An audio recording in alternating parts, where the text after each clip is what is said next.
I walked into my husband's office holding his favorite lunch, smiling like any proud wife. I had planned it all morning, thinking how happy he'd be to see me. The lobby smelled like fresh coffee, people typing, phones ringing, just another workday. But when I told the receptionist who I was there for, she looked confused and said his wife had already arrived. My smile slipped before I could stop it. I told her she must be mistaken. But the way she stared at me, I knew something was very, very wrong upstairs. I stood there frozen, clutching the brown paper bag, like it could explain what was happening. The smell of food felt heavy now, out of place in the clean air of the office. The receptionist looked sorry, but her eyes said she knew more than she could tell. I wanted to laugh it off, to believe she'd mixed up names, but deep down something sharp turned in my chest. My mind tried to reason, but my gut already knew this was not a misunderstanding, it was a warning. I forced a small laugh, the kind people make when pretending they aren't breaking inside. I asked again, slower this time, trying to sound calm. She repeated it. His wife already came. Her words echoed like a bell, I couldn't silence. My throat felt tight, but I thanked her and stepped aside, so others could pass. The whole place suddenly felt too bright, too loud. I thought of leaving right there, but pride kept my feet glued. I wanted to know who she was talking about. I sat in the corner of the lobby pretending to scroll through my phone. My mind raced, replaying every detail from the past few weeks, missed calls, late nights, short answers. I told myself he'd been busy, working hard for us. That's what love does, right? It explains things away until there's nothing left to explain. The receptionist kept glancing at me, her fingers typing nervously on the keyboard. I felt like a stranger in a place I once visited with pride. I wasn't supposed to be here today. I dialed his number. It rang twice, then went to voicemail. I didn't leave a message. My fingers tapped against the bag, still warm from the food inside. Around me people laughed and talked, unaware that my world was shifting quietly. I stared at the elevator door, silver and calm, as if it could hide the truth from me. I decided to go up, not because I was ready, but because pretending everything was fine suddenly felt worse than knowing the truth. The elevator doors closed around me, sealing me in with my thoughts. The numbers above the door blinked one by one, too slow for my liking. I caught my reflection in the metal and almost didn't recognize the woman staring back.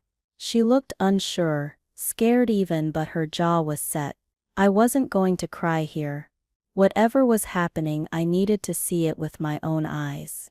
The lunch bag sat against my hip like a reminder of the fool I'd been all morning. The elevator opened to the floor I had been to once before, years ago, when things were still good. I remembered bringing him coffee, his co-workers smiling, calling me Mrs. Johnson with warmth. This time the hall felt colder, like everyone already knew something I didn't. I walked past a group of people whispering by the printer. Their voices stopped when they saw me. I smiled politely, even though I felt like an intruder. My heels sounded too loud on the polished floor, counting down each step toward heartbreak. I stopped outside his office door. I could hear faint laughter inside, a woman's voice mixed with his. The sound made my stomach turn. For a second I wanted to drop the food and run, but curiosity pushed me forward. I knocked twice. The laughter stopped. My hand trembled slightly as I reached for the handle. Maybe it was a client, maybe a misunderstanding. My heart argued with reason, both fighting to be right. I opened the door before I could lose my nerve. He looked up, surprised, like he'd seen a ghost. His smile froze halfway, and his eyes darted toward the woman sitting across from him. She was confident, leaning back in her chair like she owned the space. Her red dress looked too bold for an office, too familiar in its comfort. She looked at me with a small smirk that said she knew who I was, or maybe she thought she did. I stood there, caught between disbelief and anger, unsure which one I could afford to feel. He tried to act normal, asking why I was there, but his voice cracked slightly. The woman crossed her legs and folded her hands, studying me like I was part of a show. I placed the lunch bag on the table, quietly, because words would have betrayed me. The smell filled the room, sweet and wrong. For a moment, no one spoke. His eyes begged me to understand something he hadn't said yet. I wanted him to tell me this wasn't what it looked like, but he didn't. The woman finally spoke, but I didn't listen to her words. I watched her body language instead. Relaxed, casual, as if she belonged there more than I did. She glanced at his ring, then at mine, her smile widening just a little. My hands felt heavy at my sides, like they didn't belong to me. He kept saying it wasn't what I thought, but the truth was already in her eyes. It wasn't an accident I had walked in. It was exposure. The mask had fallen. I asked who she was, though I already knew I wouldn't like the answer. She didn't hesitate. She said she was his wife. My chest went cold. My mouth opened but no sound came out. He stood quickly, trying to calm the situation. But it was too late. She had already said the words. I stepped back, bumping into the edge of the desk. Papers slid to the floor. The sound filled the silence between us, like proof that everything I'd believed was now broken. He moved toward me, trying to explain, but I stepped away. I didn't want his words. Lies couldn't fix what my eyes had seen.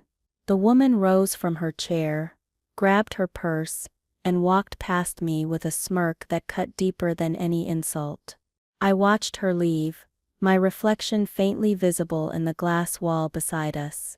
I looked like a ghost in my own life, watching everything crumble. The paper bag still sat there, untouched, mocking the hope I'd brought with me. He said my name softly, the way he used to when we first met. I wanted to believe that tone still meant something, but it didn't. It was just a sound now. I told him not to touch me, though my voice came out weaker than I wanted. He looked scared, desperate even, but not sorry. Not really. His eyes were full of panic, not remorse.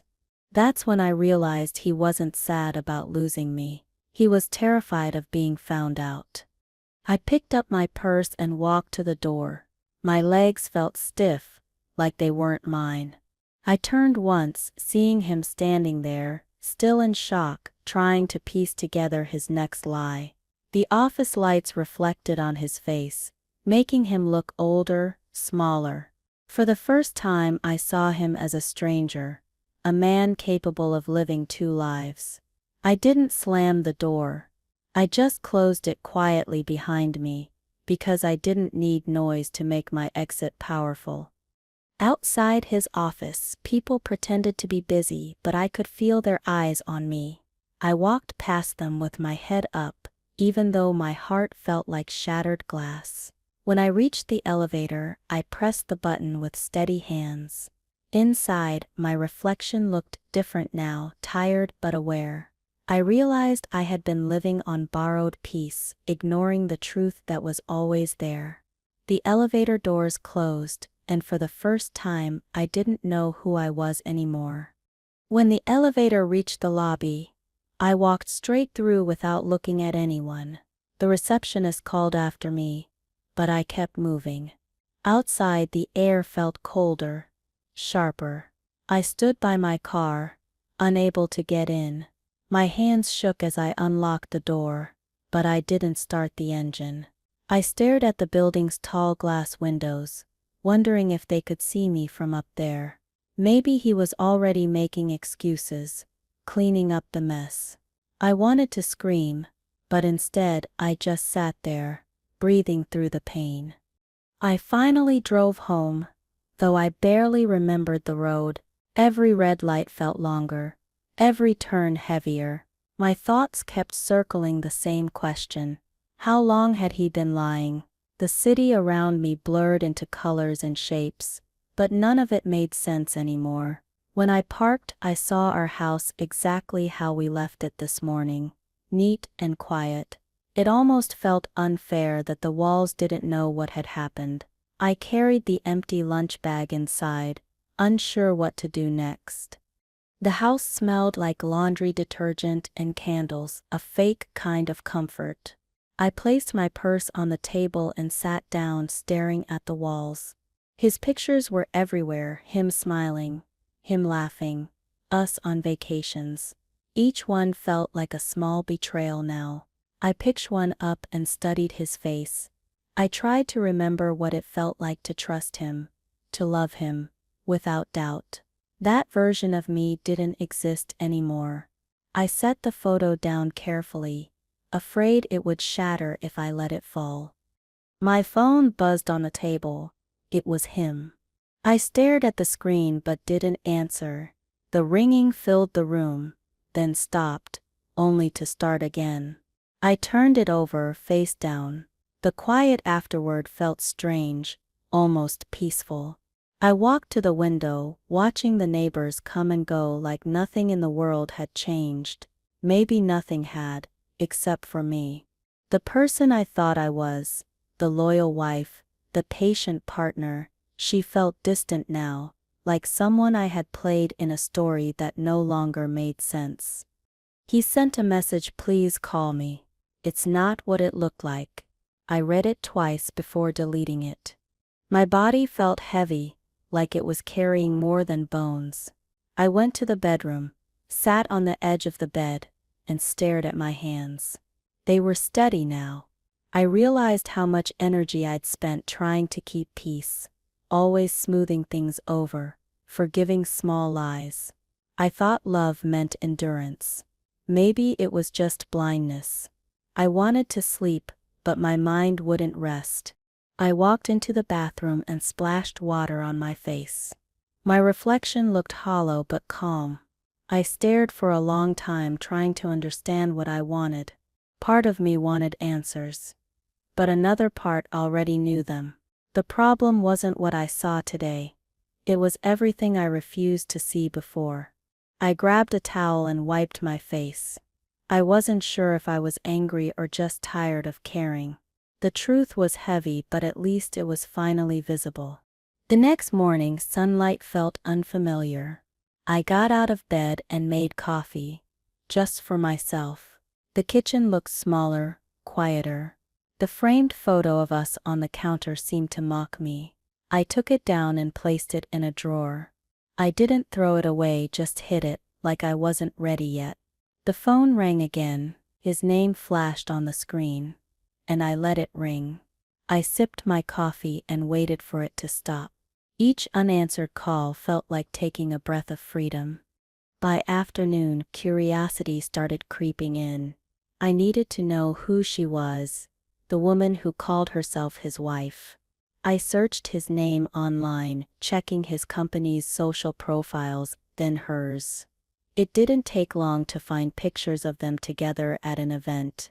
She looked confident, happy, comfortable by his side.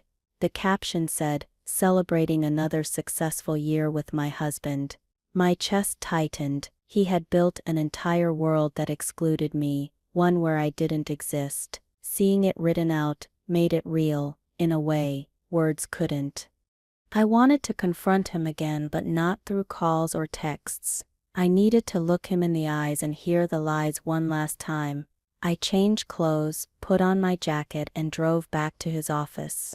The whole way there I practiced what I'd say, short, sharp, controlled. No crying this time. I would not give him that power again. When I parked, I saw his car already in the lot. My chest felt tight, but my face stayed calm. I was ready for the truth. The receptionist saw me walk in and hesitated before speaking. She asked if everything was okay. I told her I just needed to return something to my husband. Her eyes softened, like she wanted to help, but didn't know how. She nodded and let me pass. The elevator ride felt endless again. each floor heavier than the last. When I reached his office, the door was closed. I could hear faint voices. I didn't knock this time. I pushed the door open, my hand steady, my mind focused. He was standing by the window with the same woman. They turned at the same time, like actors caught mid-scene. She looked startled for once, and that gave me strength. I asked her calmly if she still claimed to be his wife. She didn't answer. He started speaking fast, saying things about misunderstanding, about business meetings, and bad timing. I just stood there, watching his mouth move, realizing none of it mattered. The lies didn't even sound convincing anymore. He wasn't protecting me, he was protecting himself. I looked at him and asked one simple question. How long? He froze, eyes darting between me and her. She folded her arms, almost amused. The silence told me everything. I turned and walked out before he could reply. He followed, calling my name, but I kept walking. People were staring again, whispering.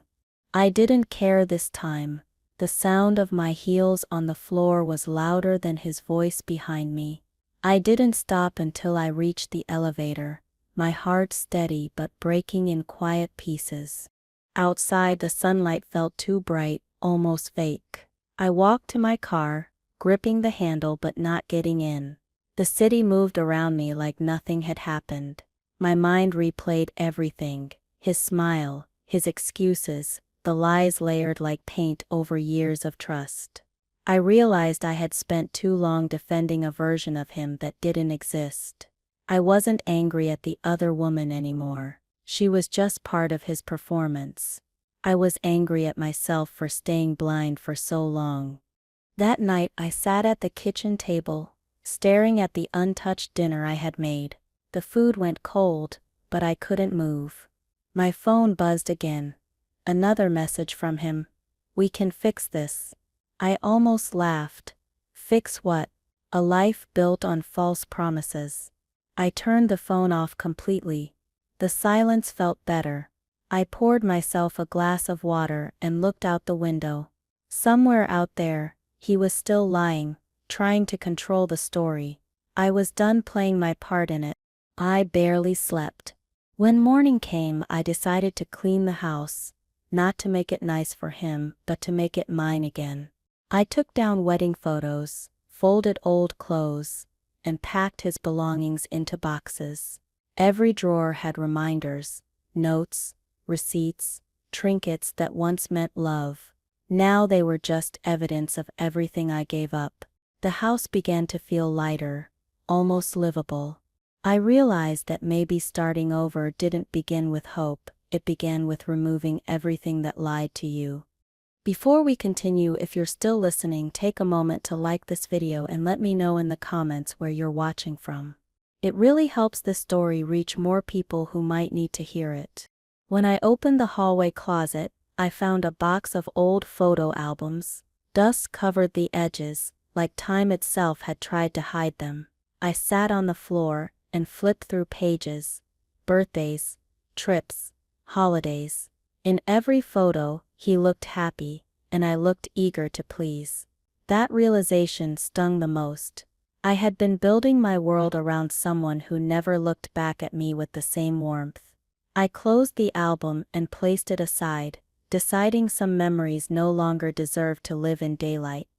I noticed a smaller box tucked behind the others. Inside was a forgotten birthday cake photo. My birthday from last year. The candle was melting crookedly, and I remembered waiting alone while he said he was stuck at work. That was the night I cried over a cake meant to celebrate love. Looking at it now, I realized he wasn't stuck anywhere. He was probably with her. The memory burned, but it also cleared something in me. I didn't need his reasons anymore. I just needed my peace. The next thing I found was a receipt for something never bought. A hotel reservation. The handwriting on it wasn't his, but hers. My stomach turned as I read the date. It was our anniversary. The room was booked under both their names, My fingers tightened around the paper until it crumpled. I stood up and took a long breath. I wasn't going to cry anymore. Not over him. Not over this. The truth hurt, but it also set boundaries. I was finally seeing the shape of my own strength. I sat back on the floor, surrounded by pieces of a life that no longer felt like mine. The sound of cars outside drifted in through the window, distant but grounding. I thought about how quiet betrayal can be. It doesn't arrive like thunder. It builds in silence until it fills the whole room. I realized I'd been living in that quiet for years. I closed my eyes for a moment, not to rest, but to accept. This was my story now, and I would decide how it ends. He showed up that evening. I saw his car through the blinds before he even knocked. My heart didn't race. It just sank, tired and ready. He knocked 3 times, saying my name softly. I didn't answer. He tried the doorknob, but it was locked. I sat on the couch, staring at the door, listening to him outside. He said he wanted to talk, that things had gotten out of hand. His voice sounded rehearsed. I stayed silent. I didn't owe him the comfort of my reaction anymore. He finally stopped knocking and stood there quietly. I imagined him checking his phone, pretending to be calm while his world cracked. I wanted to feel sorry for him, but I didn't. Not anymore. I had spent too much time shrinking myself to protect his image. That kindness was gone now. Through the blinds I saw him pacing, his shadow stretching across the porch. He didn't look like the man I married. He looked small, trapped in his own lies, trying to find a door that no longer existed. When he finally left, the silence that followed felt real, not forced. I walked to the kitchen, poured a glass of water, and leaned against the counter. My reflection in the window looked tired but stronger. I thought about calling someone, a friend maybe, but decided against it. This was something I had to sit with on my own. Healing, I realized, doesn't begin with comfort. It begins with facing the truth without flinching. I turned off the lights and let the darkness settle naturally, without fear. The next morning I woke up to sunlight spilling through the curtains. It felt different this time. Gentle, not mocking. I stretched and sat up, realizing it was the first night in weeks I hadn't dreamed about him. I walked into the kitchen and made breakfast, humming softly. There was no plan for the day, no expectations. Just air, coffee, and quiet. For the first time, that was enough. I didn't need to rush anywhere, or prove anything. I just needed to breathe, and that I was finally learning to do. I started cleaning again, but this time with purpose. I gathered the last of his things and placed them by the door. There was an odd relief in watching space appear where his clutter used to be. Each empty corner felt like fresh air. I lit a candle and sat down with my notebook, writing small goals for myself, simple things like walking in the park or visiting my sister. They weren't big steps, but they were mine. For once, my life didn't revolve around someone else's plans. As night came, I opened the window and listened to the soft rain outside. The smell of wet pavement drifted in, clean and new. I closed my eyes and let it wash over me. The world didn't feel broken anymore. It just felt honest. My story wasn't over, it was changing. I didn't know where I'd go next, or who I'd become, but I knew I'd never settle for half love again. The rain kept falling, steady and calm, like a promise that tomorrow could still be mine. That evening I sat by the window watching cars pass, their headlights flashing across the wall. My phone lay silent beside me. I didn't want to hear from him anymore, but I knew he would try again. I thought about blocking his number, but something stopped me. Maybe I still wanted to hear the apology, even if I'd never believe it. Sometimes closure isn't about words, it's about finally realizing they don't matter. I turned the phone face down and decided not to check it again tonight. Later, I opened my laptop and began sorting through files, deleting old photos and emails. Every image of us looked staged now, every smile felt like a lie. I stumbled upon a folder named Future Plans. It had travel itineraries, furniture catalogs, things we never bought. Seeing them made me laugh quietly, not out of humor but disbelief. I had built my dreams on someone else's promises. I clicked delete and the screen went blank. It was strange how easy it was to erase something that once felt like everything. As I sat in the glow of the screen, I heard thunder outside. The lights flickered, then went out. The power cut left the house in soft darkness. For a moment, I panicked, but then I felt calm. The storm outside matched the storm I'd been living in. I lit a candle on the table and watched the flame steady itself. In the quiet, I could hear the hum of rain tapping against the window. The flicker of light made the walls look alive, like they were breathing with me. In that candlelight, memories started coming back. Our first apartment, how we used to cook together, how we'd talk for hours. But I also remembered how those talks turned into arguments, and how I'd learned to stay quiet just to keep the peace. The silence I thought was love was really just fear of losing him. The candle burned low, and I realized I'd been shrinking myself for years, dimming my own flame so his could shine brighter. The irony was, even then he never saw me. The power came back on bright and sudden, but I didn't blow out the candle. Its small light felt more honest than the harsh glare of the room. I picked up my phone again and opened my messages. There were 20 missed calls and a long string of texts from him. The last one said he was worried about me. I almost smiled. Not once in our marriage had he cared this much about my silence.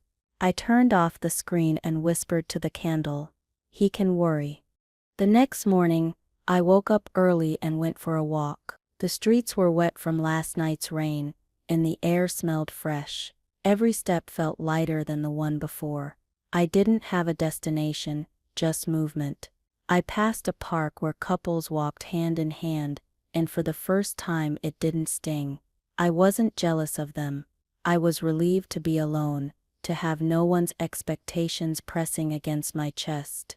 For once, I could just exist without performing love. When I came back home, I made tea and sat on the couch. The cup felt warm in my hands. I looked around at the quiet house and realized it no longer felt empty. It just felt mine. There was peace in that. My phone buzzed again, but I didn't reach for it. Instead, I grabbed a notebook and started writing. Not a journal entry, not a letter, just thoughts. Things I wished I'd said years ago. Every line felt like a release. I wrote until the tea went cold. Later that afternoon, I opened the storage closet again. There were still things of his I hadn't sorted. I found an old box labeled work stuff. Inside, I saw documents, receipts, and a folder with his company logo. But tucked inside was a photo of him and the woman. They were at some event, smiling like newlyweds. I stared at it quietly, tracing the edges of their faces.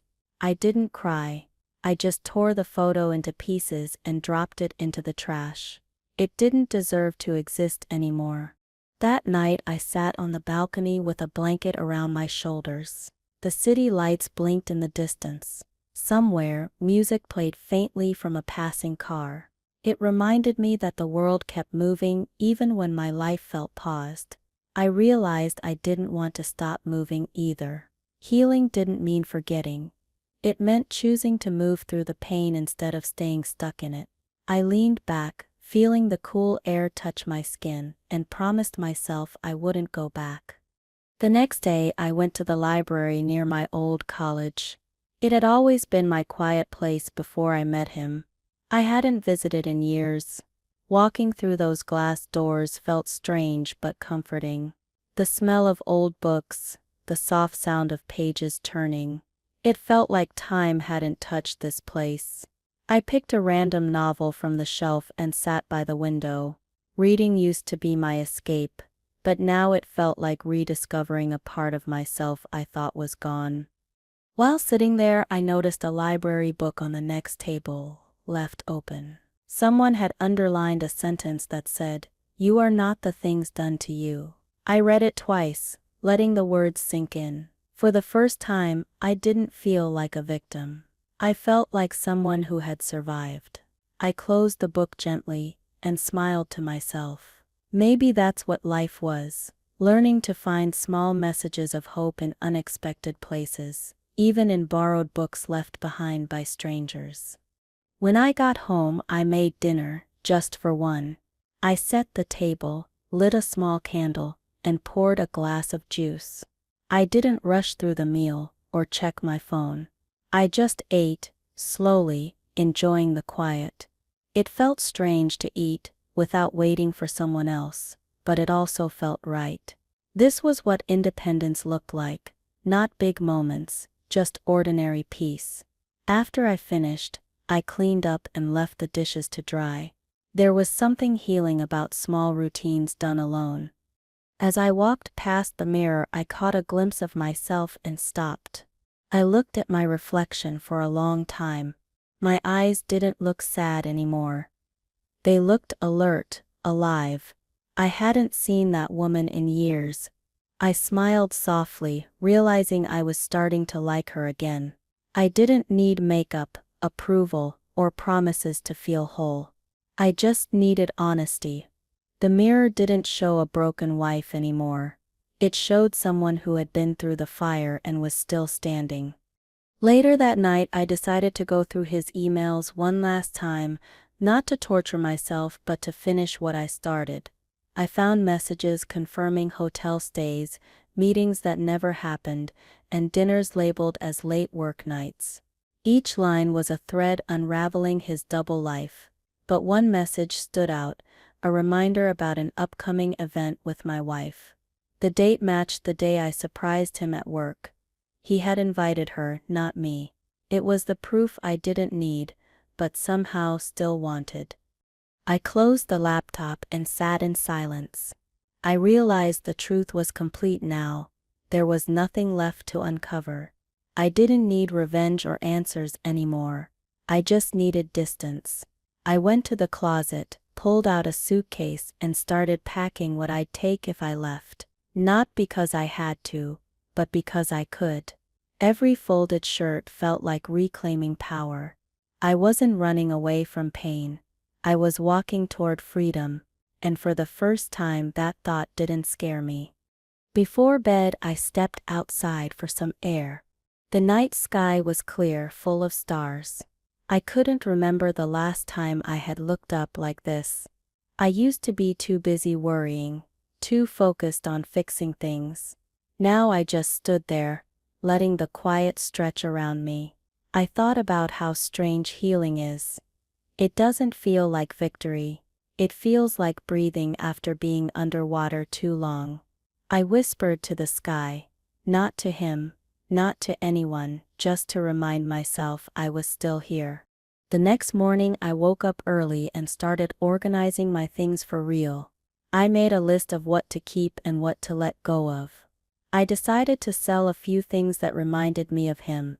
The watch he gave me, the painting he picked out. It wasn't about money. It was about clearing space. Each item sold was like opening a window, letting light in. My home felt lighter. I felt lighter. I was no longer living in a museum of broken promises. As I was packing, my phone rang again. His name appeared on the screen, but this time I didn't feel anything. I let it ring, watching the display fade to silence. I went back to packing, humming softly. That's when I noticed a small notebook under a pile of papers. It was my old journal. The last page was torn out. I smiled faintly, wondering what I had written there years ago. Maybe it didn't matter. The story wasn't missing anymore. It was continuing, just in a new direction. In the afternoon, I walked to a nearby cafe for some air. The place was small and quiet, with soft music playing. I ordered a cup of coffee and sat by the window. People passed by outside, going about their lives. I watched them without envy. It felt good to be part of the world again, not trapped in one person's orbit. I didn't need to be anyone's wife to belong somewhere. I was enough on my own, sitting there, sipping coffee, feeling alive in the simplest way possible.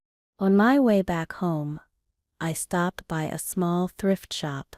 I saw a beautiful blue vase on a shelf and decided to buy it. The owner wrapped it carefully and handed it to me with a smile. I took it home and placed it on the table.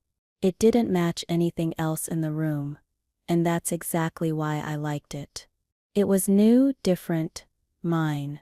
Looking at it made me realize that beauty doesn't have to fit the past, it can stand alone and still be complete.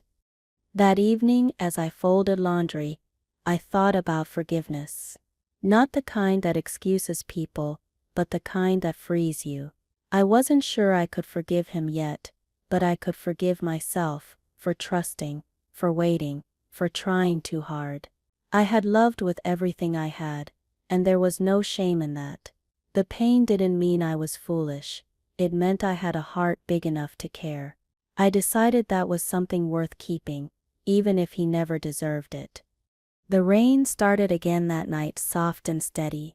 I left the window slightly open to let the smell of it in. The sound was soothing, like the world reminding me that everything passes, even pain.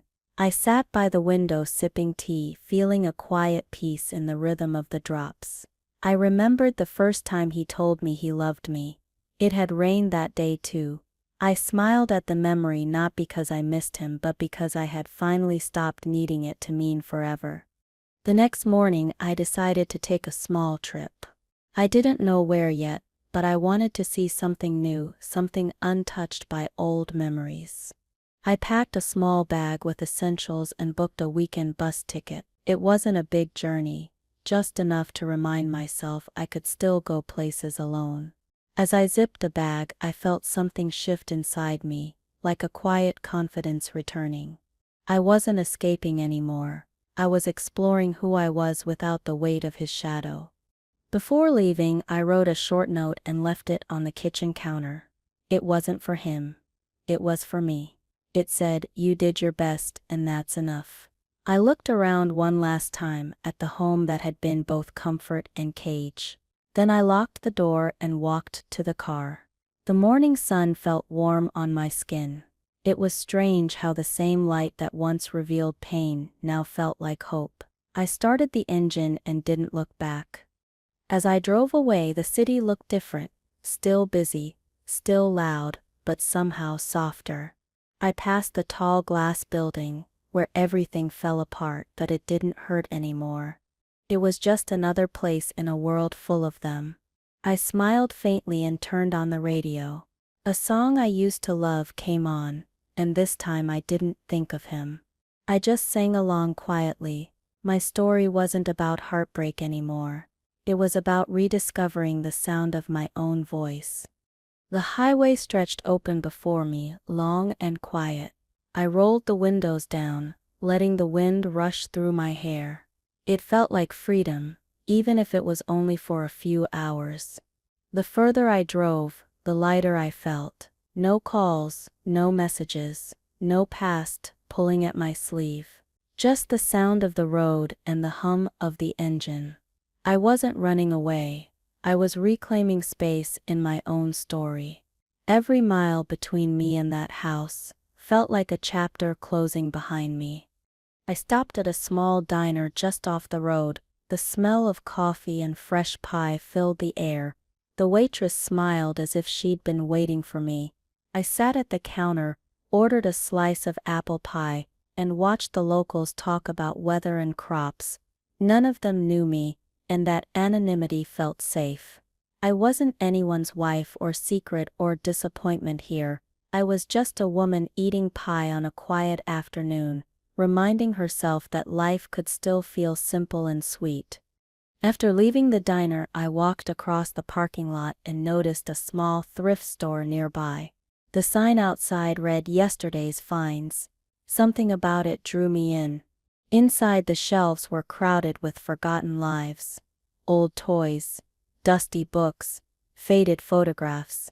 I wandered through the aisles, touching objects that once belonged to someone else. It reminded me that every person carries stories, heartbreaks, and recoveries. I bought a small snow globe missing its base. It wasn't perfect, but when I shook it, the glitter still floated beautifully inside. As I drove again, I placed the snow globe on the dashboard. It caught the sunlight, scattering small sparks across the car. It reminded me that broken things could still reflect light. I turned on the radio, flipping through stations until I found an old R&B song I used to love. I sang quietly, smiling to myself. For the first time in months, I didn't feel watched or judged. I was alone but not lonely. I had spent years giving love to the wrong person. Now I was learning to give it back to myself. By the time I reached the small coastal town, the sky was beginning to dim. I checked into a modest inn with white curtains and a faint smell of salt in the air. The owner handed me a brass key with a smile and said, "Room 7. The room was small, but it had a view of the ocean. I dropped my bag on the bed and sat by the window, watching the waves crash in rhythm. The sound felt like breathing, steady and endless, like life reminding me to continue. That night I couldn't sleep right away. My mind drifted back to the woman at the office. I wondered if she knew about me, or if she believed the same lies I once did. Maybe she was sitting somewhere now, confused and angry, realizing he'd betrayed her too. Strangely, I didn't hate her anymore. We were both victims of the same story, just different chapters. I hoped she found her own freedom, even if it came through the same pain. Betrayal, I realized, didn't belong to just one person. It spreads quietly. The next morning, I walked along the beach. The sand was cool beneath my feet, and the horizon stretched wide and endless. I watched seagulls circle above, their calls sharp and clear. The wind tugged at my clothes, but it felt gentle, like a push forward. I picked up a small shell and turned it in my hand, admiring its rough edges. It wasn't pretty, but it was real, shaped by everything it had endured. I slipped it into my pocket as a reminder that survival leaves marks worth keeping. After breakfast, I sat on the porch of the inn with a cup of coffee. The sky was soft blue and the waves shimmered in the distance. I thought about calling my sister but decided to wait. I wanted to have something good to tell her, not just pain. So I opened my notebook instead and began to write again. Not about him but about me, the small things I liked, the moments that brought me peace. For once, I wasn't writing to heal. I was writing to exist fully. Later, I took a walk into the town center. It was quiet, with small shops lined along the main street. I stopped at a bookstore with a sign that said "Stories Never End." Inside, the air smelled like paper and coffee. I picked up a used novel from a shelf marked "Second Chances." The cover was worn, but the title caught my eye, "Rebuild." It felt like a message meant for me. I bought it, tucked it under my arm, and smiled at the cashier who said, "That one's a good choice."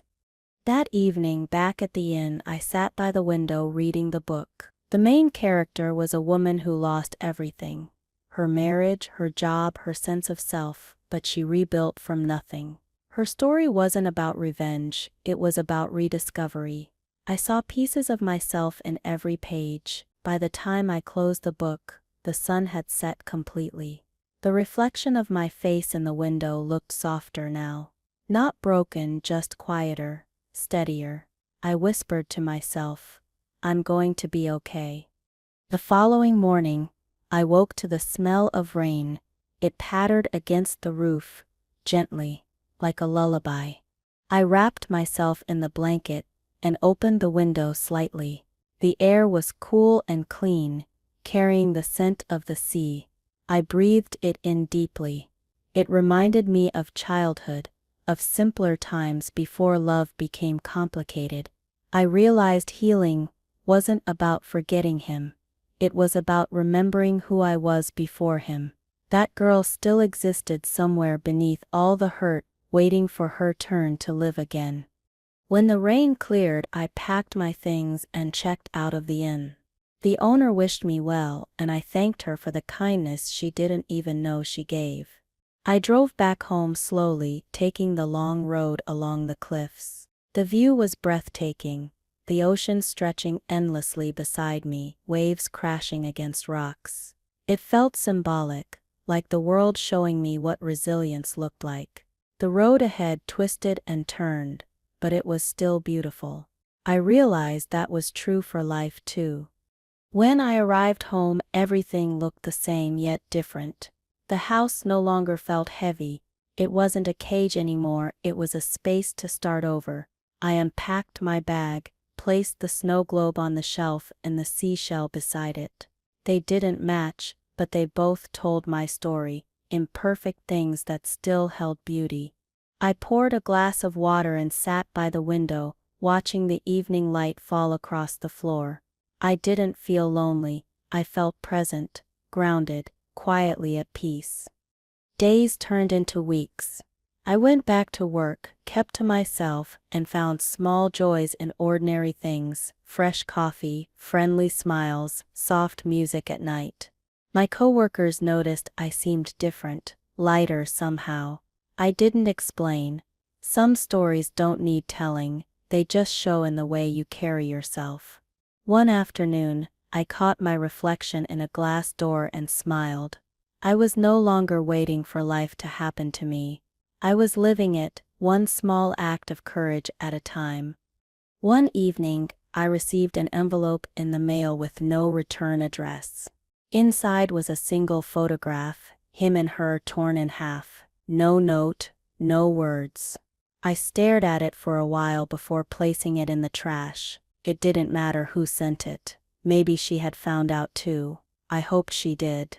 Not out of spite, but because truth deserves to be known. I closed the trash lid, washed my hands, and opened the windows. The air that came in felt lighter somehow. That night I dreamed of standing in an open field, sunlight warm on my face. There were no voices, no weight on my shoulders, just stillness. When I woke up, I remembered that dream and smiled. It wasn't a fantasy, it was a memory of peace finding its way back. I went about my morning routine calmly, grateful for every simple thing: the smell of toast, the sound of birds outside. Healing wasn't dramatic, it was quiet, and it was slowly taking root in everything I did. Later that week I met an old friend for lunch. She asked about everything that had happened, but I didn't go into details.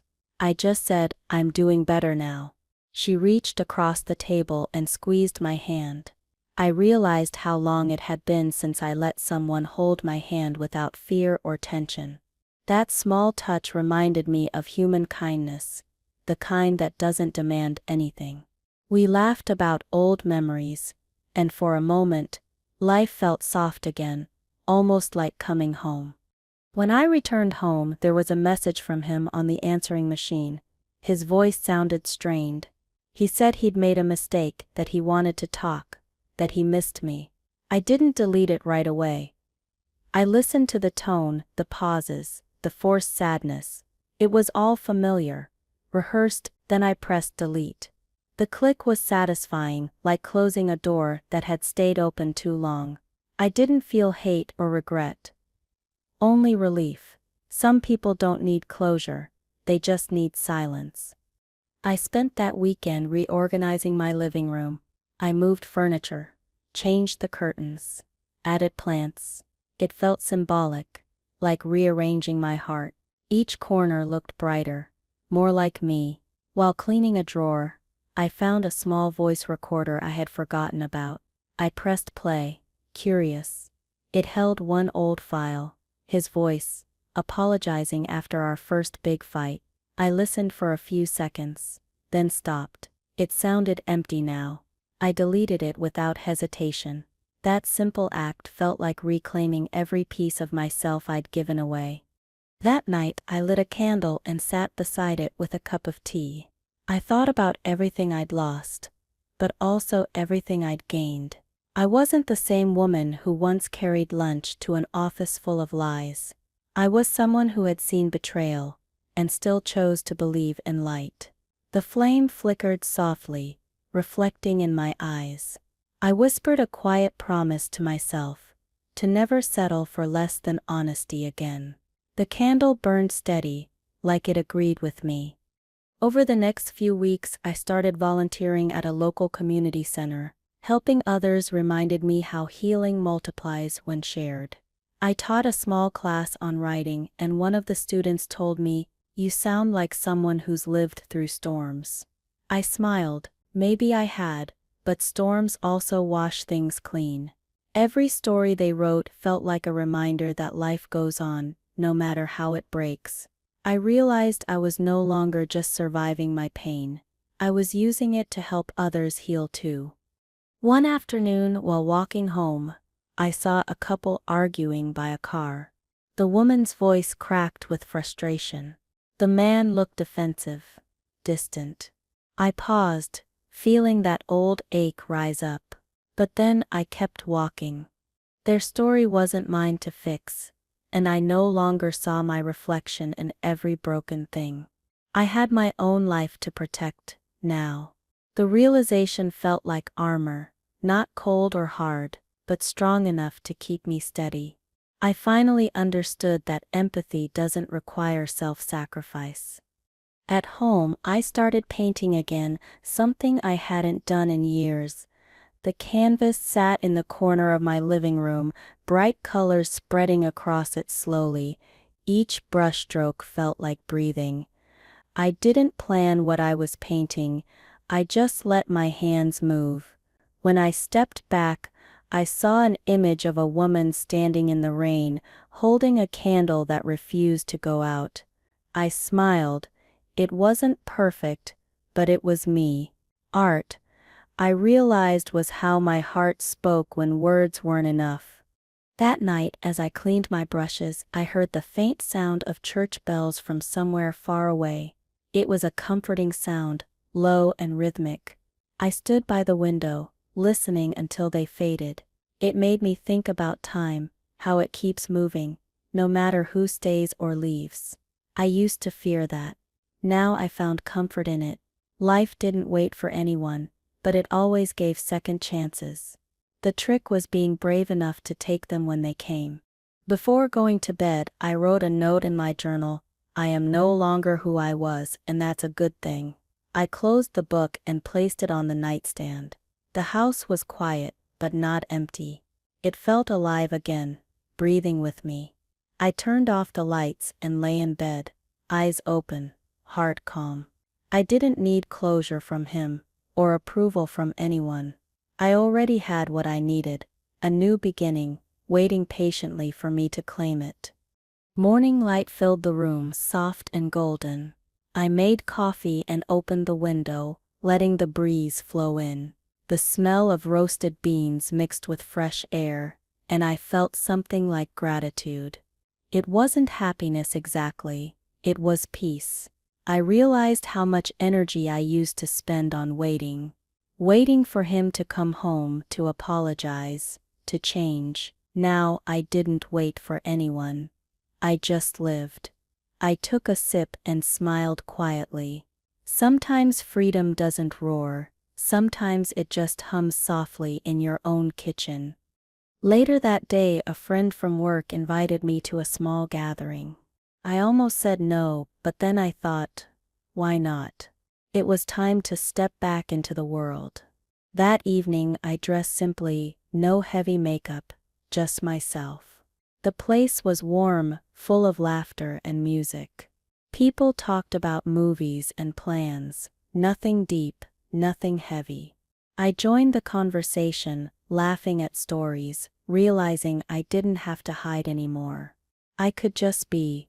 For the first time in a long time, I felt like part of life again. On my way home, the city lights shimmered against the wet pavement. I thought about how easy it would have been to let bitterness win, to stay angry. But anger never built anything. Forgiveness wasn't about letting him off the hook, it was about letting myself go free. I turned up the radio and sang along with a song I didn't even know well. My voice cracked, but I didn't care. I wasn't trying to sound perfect anymore. I just wanted to feel something real, something honest, and I did. The next morning I received an official letter from the lawyer confirming my divorce proceedings had started. My hands didn't shake when I opened it. I read every word slowly, understanding that this was the final act of a story I no longer wanted to live in. I signed the papers with steady hands and placed them back in the envelope. It didn't feel like loss. It felt like release. The past had taken enough from me. Now it was time to take back everything it left behind, myself. Days passed in quiet rhythm. Work, home, small joys. I noticed how beautiful the world could be when you weren't constantly anxious. Even grocery shopping felt lighter. I didn't rush anymore. I noticed colors, sounds, people's faces. Healing had made me more aware, not less. Every part of life felt sharper, clearer. I didn't want to waste any more years on someone who couldn't see me. Now I saw myself clearly. I wasn't broken, I was rebuilding, one steady moment at a time, and that was enough. One evening as I sat reading, a text arrived from an unknown number. It was him. The message said, "Can we talk one last time?" I stared at the words for a while. There was a time I would have jumped to reply. Now I felt nothing but calm. I typed, "No need. I wish you peace." Then I hit send. I set the phone down and went back to my book. It was the simplest response of my life, but it carried the weight of everything I had learned. Later that night I took a long shower, letting warm water run over me. I thought about all the versions of myself that had existed. The girl who fell in love too fast, the wife who waited, the woman who discovered betrayal. They all lived inside me, layered but not lost. I didn't hate any of them. Each version had tried her best with what she knew. I whispered to that younger me, "You survived." The steam blurred the mirror, and when I wiped it clear, I saw strength staring back. The next morning I received a call from my lawyer confirming the court date for the final signing. My stomach twisted a little, but not from fear. It was anticipation. I had spent years trapped in uncertainty, and now the finish line was in sight. I hung up and looked around the house. Everything was neat, peaceful, and calm. It didn't look like a place where heartbreak had lived. I realized that maybe healing isn't about erasing the past, it's about transforming it into something livable, something human.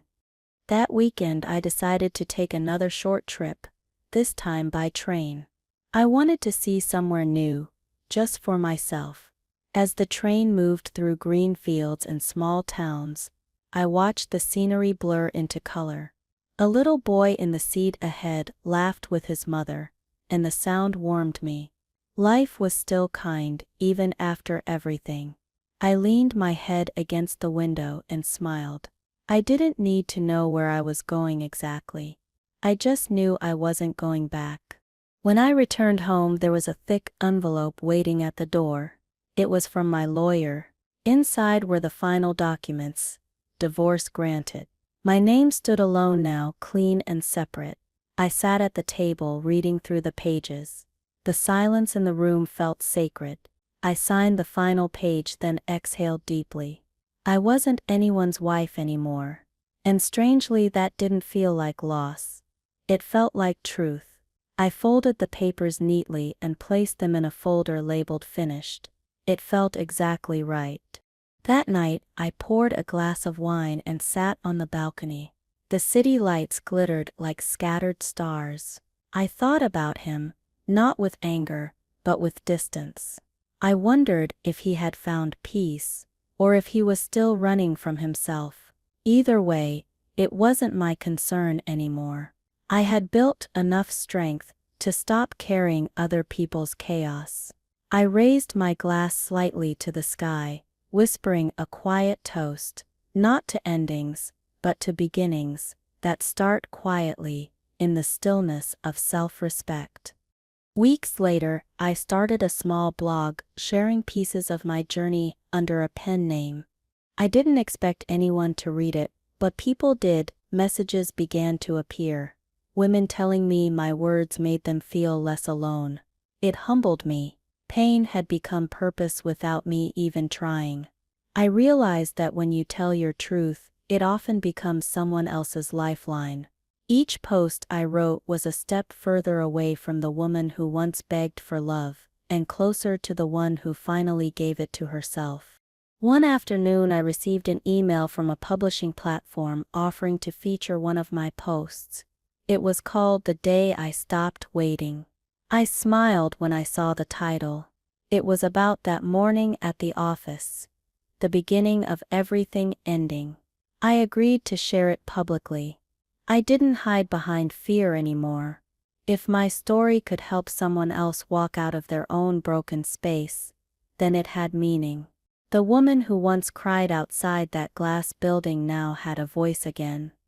The article reached thousands within a week. Comments poured in, people sharing their own stories of betrayal, resilience, and growth. Reading them, I felt connected to something larger than pain. It was healing turned outward, shared strength. I realized heartbreak had given me a new kind of empathy, the kind that doesn't pity but understands. I spent nights responding to those messages, offering words I once needed to hear. Every reply was a small reminder that what breaks you can also build others, if you let it. Then one evening, as I scrolled through messages, I saw one from an unfamiliar name. It was from her, the woman from his office. She thanked me for sharing my story. She said she had found it by accident and realized she wasn't alone in her own lies and pain. She apologized for her part, but I didn't feel anger. I wrote back simply, "You owe me nothing. We both survived the same man." Hitting send felt like closing the final page. There was no hate left in me anymore. A few days later I went out with friends for dinner. They talked, laughed, and teased me about glowing lately. I laughed, too. Maybe it was true. Peace has a way of showing on your face. I didn't talk about the past, or what happened. I didn't need to. The woman I was before had burned away, and something better stood in her place. I ate dessert without guilt, laughed too loudly, and let joy sit comfortably beside me again, like an old friend finally returning home. When I came home that night, I noticed how quiet the street was. The moonlight spilled across my porch, and I paused before unlocking the door. This was my space, my peace. I stepped inside and took off my shoes. The floor creaked softly beneath me. I looked around and smiled.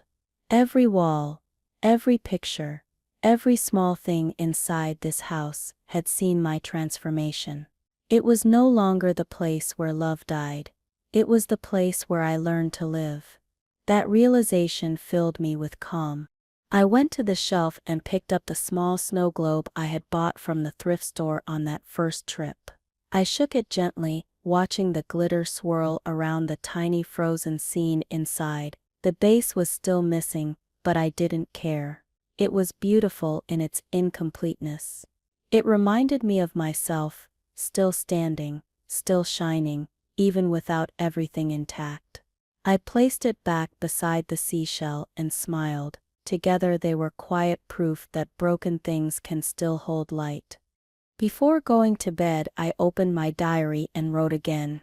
I listed things I was grateful for: peace, laughter, the strength to start over. Then I added one more line. I'm proud of myself. It felt strange at first, but right.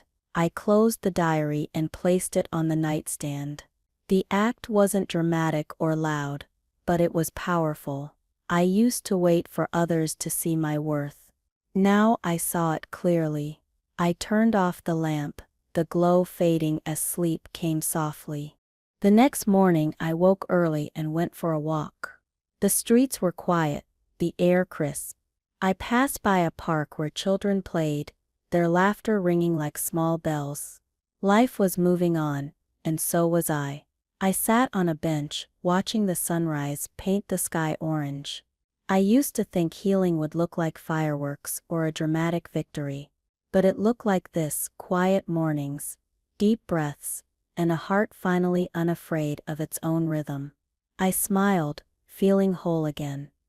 As I walked back home, I saw a small flower blooming through a crack in the sidewalk. It was delicate but strong.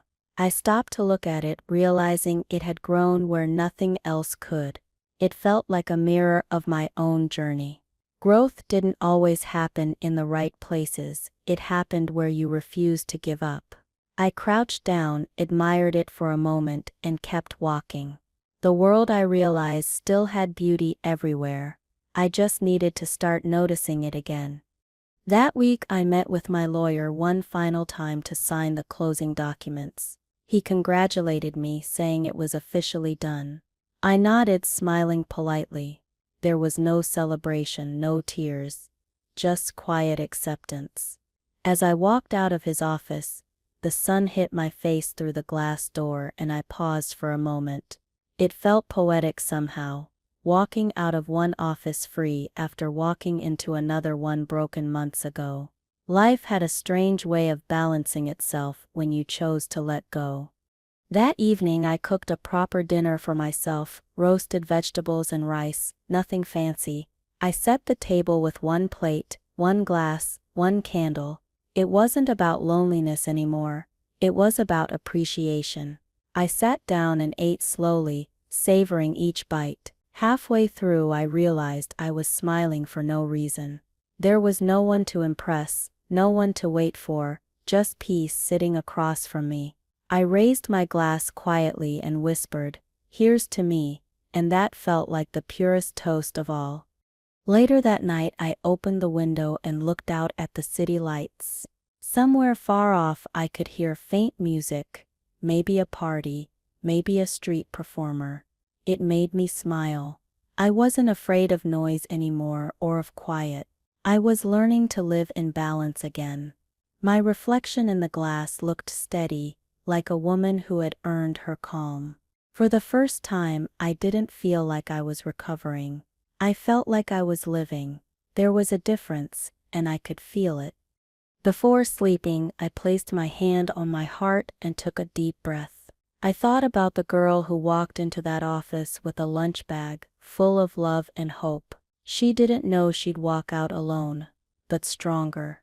I wasn't ashamed of her anymore. I thanked her for her courage to love, even when it hurt. Without her, I wouldn't be here. I turned off the lights and the quiet wrapped around me gently. The night felt soft, and for once, so did I. Weeks later, I woke up feeling lighter, like something invisible had finally lifted off me. The calendar on the wall still showed the same routine, workdays, weekends, but everything felt new. Healing doesn't arrive with fireworks, it just quietly becomes part of you. I made breakfast, opened the curtains wide, and let the sunlight flood the room. My house didn't feel like a memory anymore. It felt alive again, as if the walls themselves had started breathing with me. I wasn't waiting for peace anymore. I was already living in it. That afternoon I visited the park near my home, the same one I used to avoid because couples always filled the benches. This time I found an empty one near the pond and sat there feeding breadcrumbs to ducks. The air was cool and gentle. A mother pushed a stroller nearby, humming softly. Life kept moving, carrying everyone along. I smiled at the thought that I was finally part of that movement again. I didn't feel behind or broken. I felt caught up in something ordinary and beautiful. Later that evening, I decided to call my sister. When she answered, her voice filled with warmth I hadn't heard in months. She told me she was proud of me. Hearing those words made my chest tighten, but not from sadness. It was gratitude. For so long I had carried my pain alone, thinking it made me strong. But real strength, I realized, also means letting people love you when you're rebuilding. We talked for hours about everything and nothing, until laughter replaced the silence that once lived between us. The next morning I woke up early to rain.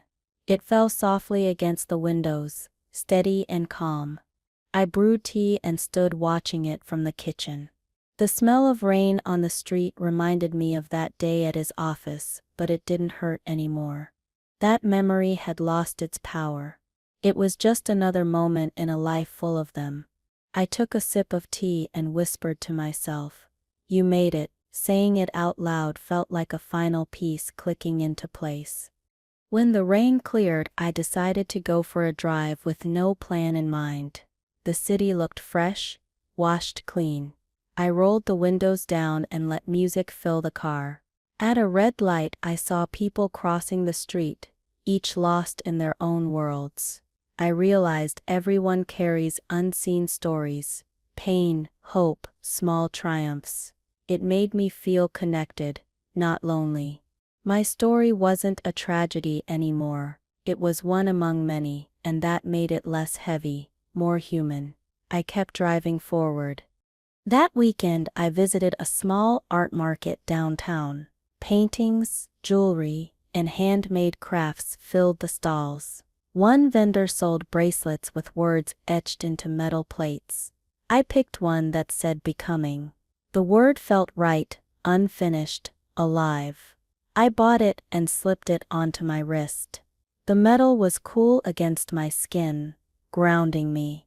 I didn't need reminders of who I used to be.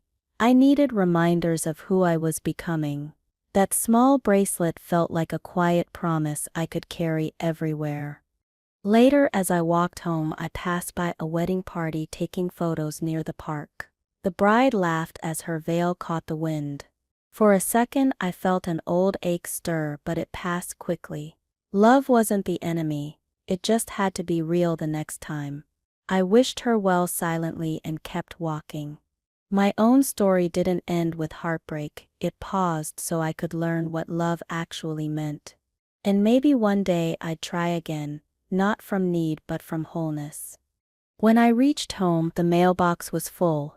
Among the bills and flyers was a small envelope addressed in handwriting I didn't recognize. Inside was a thank you card from one of the women who read my blog. She said my story gave her courage to leave a man who had been breaking her for years.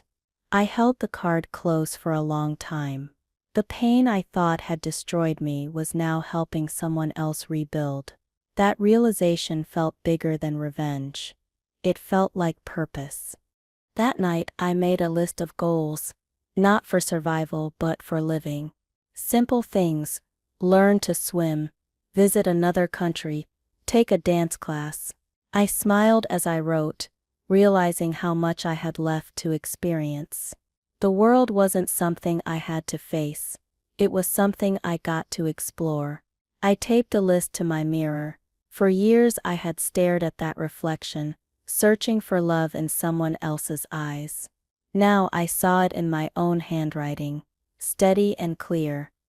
The following morning I packed a small bag and decided to visit my parents for a few days. When I arrived, my mother hugged me tightly, the kind of hug that says more than words ever could. She didn't ask questions, she just held me. My father smiled from the porch, pretending not to get emotional, though his eyes gave him away. Being there felt safe, simple, pure. I realized no matter how far I wandered, there were places and people that would always be home. During that visit, I helped my mother bake her favorite pie. We laughed about old times, about my clumsy attempts at cooking when I first got married. It didn't sting anymore. It just felt like a story from another life. When we sat down to eat, my mother said softly, "You look happy again." I smiled, realizing she was right. Healing doesn't mean forgetting the pain. It means carrying it without letting it weigh you down. The pie tasted sweet, but peace tasted even better. When I returned home a few days later, the house greeted me like an old friend. I walked from room to room, noticing how light pooled in corners where shadows used to live. I felt gratitude for every inch of that space, for the walls that had heard both my cries and my laughter. I understood now that endings weren't curses. They were invitations to begin again. I set my bag down, stretched, and whispered to the room, "We made it." It felt good to finally mean it. That night I went through my old photos one last time. Instead of deleting them, I organized them into a folder titled "What I Learned." I wasn't erasing my past, I was honoring it for teaching me. Every mistake, every tear, every heartbreak had pushed me toward clarity. I clicked through each picture without bitterness. They were just moments that shaped me. I closed the laptop and exhaled deeply. Growth wasn't clean or easy, but it was real. And that was enough to make peace with it all. The next day, I started a small project for myself, turning my blog posts into a short book. I didn't do it for fame or validation, but to close the loop. Writing had saved me once, and I wanted it to help others too. I outlined chapters, edited drafts, and smiled at how far I had come. Every word felt like reclaiming a piece of something that once belonged to someone else. Now it belonged entirely to me. It wasn't just a story of loss, it was a record of rebirth. A month later, the first printed copy arrived in the mail. I held it in my hands for a long moment before opening it. The cover was simple, white, clean, hopeful. Inside, the dedication read, "For every woman who forgot herself loving someone else."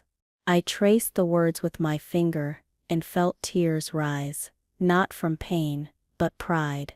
That line wasn't just for them. It was for me too. I had found my voice again, and it was stronger than it had ever been. That evening I placed the book on my shelf beside the snow globe and the seashell, 3 small symbols of survival. I lit a candle and sat quietly, watching the glow flicker across the room. My life had become simple again, not because it lacked excitement, but because it was finally honest. I didn't need grand gestures or perfect endings. I just needed truth, peace, and my own company. And for the first time, that was more than enough. The light felt steady, so did I. Weeks passed peacefully. I worked, I wrote, I lived. The world no longer felt like something I had to conquer. It felt like something I belonged to. One evening, while walking through town, I heard music from a street performer playing near a fountain. The song was familiar, one I hadn't heard since before everything fell apart. Instead of sadness, it brought a smile. I dropped a coin in his case and walked on. The melody followed me down the street, soft and freeing, like closure set to music. That night I dreamed of standing in front of a mirror, but instead of my reflection, I saw my younger self smiling back. She looked unafraid, radiant. She mouthed the words, "You did it." I woke up with tears in my eyes, but they felt warm, not heavy. It was strange how healing sometimes arrives disguised as dreams. I sat up in bed, whispering into the dark, "Yes, I did." The house was quiet, but the silence felt like applause from the parts of me that had been waiting. Morning sunlight spilled across my room. I brewed coffee, opened the curtains, and stood watching the street below. People hurried to work. Children laughed on their way to school. Everything was so normal, and that normalcy felt like a gift. I had spent months living in chaos, and now peace felt like luxury. I leaned against the window frame, smiling softly. I didn't know what the future held, but I wasn't afraid of it anymore. Whatever it brought, I knew I had the strength to meet it fully. That afternoon I took a long walk through the city and stopped by a bridge overlooking the water. The sun was setting, painting the sky in shades of orange and gold. The reflection on the river shimmered like glass. I thought about how time had turned everything sharp into something smooth. The pain had become memory, and the memory had become wisdom. I dropped a small pebble into the water, watching the ripples spread. It reminded me that even small actions can change the surface of everything. When I returned home that evening, I noticed the candle on my table had nearly burned down. The wax had melted unevenly, forming strange shapes. I smiled at it, thinking how imperfect beauty can be. I lit a new one beside it and watched both flames dance together. One was fading, one was beginning. That felt like life, one moment ending just as another starts. I whispered to the room, "I'm ready for whatever's next." The flames flickered softly, like they were saying they believed me. A few weeks later, my book was officially published online. Messages poured in again, people sharing how it helped them find courage. Reading their words filled me with quiet pride. My pain had become light for others to see by. I realized that maybe that was the point of everything, to turn what breaks us into something useful.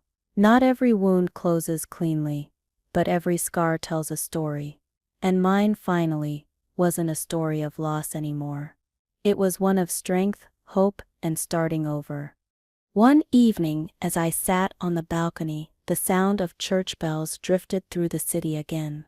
They rang slowly, peacefully, marking the hour. I closed my eyes and listened.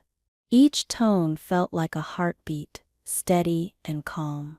I thought of all the versions of myself that had carried me here, the broken one, the healing one, the hopeful one. I whispered thank you to all of them. None of their pain was wasted. Every moment had led to this quiet harmony inside me.